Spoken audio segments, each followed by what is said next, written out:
केलं. जाता जाता थोडंसं सांगून जाईल. ज्या वेळेस प्रभू रामचंद्राचा राज्याभिषेक होता त्याच्या आदल्या दिवशी कैकेयीला अवधसा बुद्धी सुचली आणि तिने दशरथाकडे 2 वरांची मागणी केली.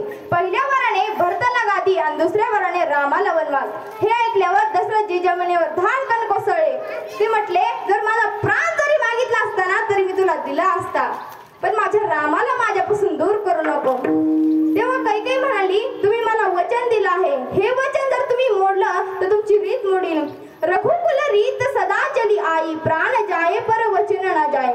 प्राण गेला तरी चालेल पण वचन नाही मोडलं पाहिजे. हे जेव्हा प्रभू रामचंद्राला कळालं तेव्हा ते लगेच वनवासासाठी निघाले. तेव्हा लक्ष्मणजीने